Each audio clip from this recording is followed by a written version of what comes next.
Hey everybody, welcome back to the channel, welcome back to the vlog. We're here at Greg's house. Say hi, Greg. How we doing?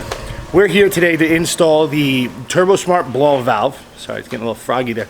It's raining out, of course. Came to install this. And best environment. it's definitely his fault. We're gonna clean the frog off there. So we're gonna break down the box, and we'll go from there. All right, Greg already opened the box, so Greg, why don't you take it from the box?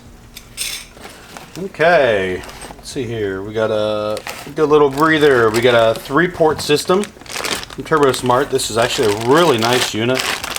Even the top vacuum port's a swivel, which makes it really nice. Sometimes you get real tight vent lines inside the system, and you have a hard time fitting it. And they make it to where it's a little bit easier for you to try to work with. Underneath. We've got the adapter in case you want to run the actual breather and not plug this off if you want to vent it to the atmosphere. That's what we're going to do. So even though we do some mud riding and stuff, we'll just have to clean that breather a little more often. So it makes that cool sound. Got to make the whoosh sound. Hey, that's what everybody wants. So screw this in here. Okay, tighten that down. Let's see what else we got here. Just some good old nifty clamps.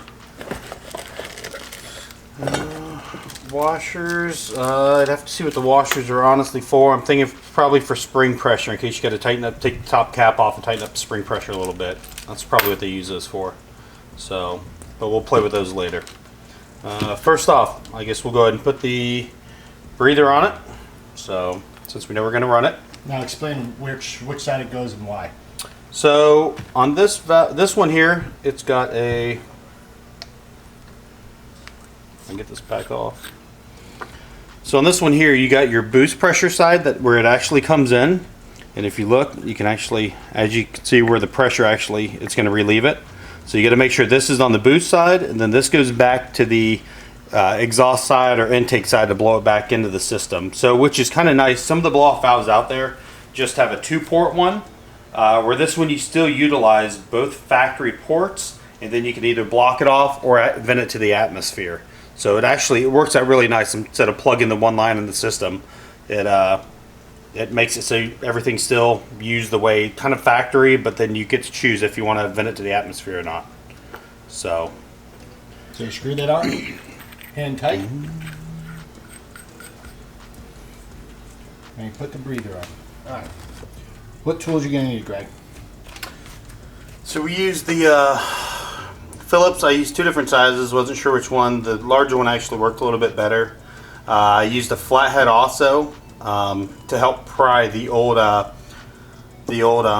clamps off to help try to work them off. And then I went through and I cut each side with a pair of open dikes. Socket ended up being 7 mil. Fit the hose clamps perfect. So, and I just went through and got them. They were big enough to where I went through and tightened them down, and then went back and double checked them with the Phillips and made sure they were tight and nothing was going to blow off while we're riding. So today we're going to be installing this Turbosmart blow-off valve on a 2021 Polaris RZR Turbo S4 Velocity. So this is their 1000 model. The Turbo S has a little bit of goodies, some stronger parts on it. So kind of, we'll get in here to where it's located at. It's kind of buried down in here a little bit. Vinny, can you see it good from there? Yeah. So the stock one is right here. So the vacuum line's coming off the top. The 1 port's coming off the bottom, and then it's actually into the boost charge pipe going in that side. So probably what we're going to do is we'll take the bed lid off, and then we'll go from there. Engine cover off. We're just trying to get a better view of it. It's going to actually be located right down here. So we just got to try to get these factory squeeze clamps off. They're always fun to get off. But yeah, no, we'll get them off and we'll be good. And Greg's gonna work and I'm gonna video, so that's how that works. This install is a lot easier than I thought it would be. I have a big Bubba blow-off valve for the F350 that we're gonna be installing, which isn't as easy as this. I wish it was. So stay tuned for that. Also, a huge shout out to Chris from Turbosmart. Really hooked it up, and we really appreciate him. How are those clamps coming? Great. Just the way I thought they would.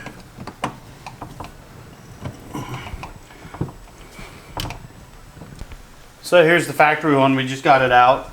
You got the vent line coming in the top. You got the boots coming in the bottom. I don't know if you can see from the inside there. You can actually see the spring and see where it actually lifts up. And then this one goes back into the intake charge pipe to recircuit back into the system. So when you get the new one, you just got to make sure you actually install it the right way. So since the boost is coming in here, just check it with spring pressure. Make sure you're installing this one the same way and not backwards. I've been told that some people end up installing them backwards, and they think that they got a bad blow-off valve, and it ends up not being the blow-off valve. It's the install. So, yep. And what's the other one made of? So, this is just a cheap plastic. Unfortunately, once plastic heats up and cools down plenty of times, you'll get a lot of leaks and stuff inside them.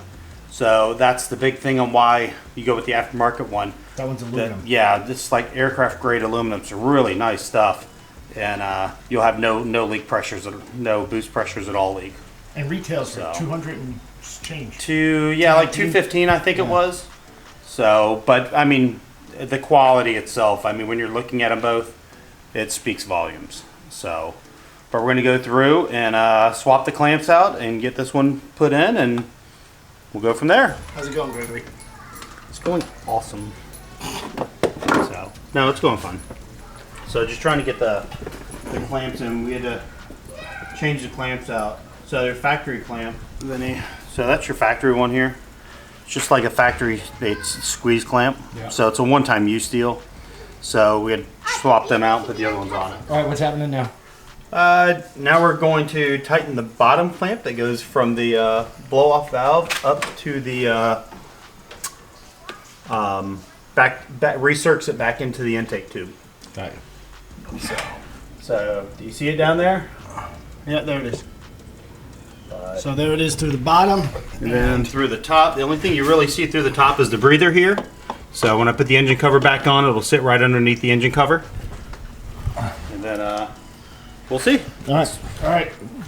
Time to see if it starts and works. Fire it up and see if she works.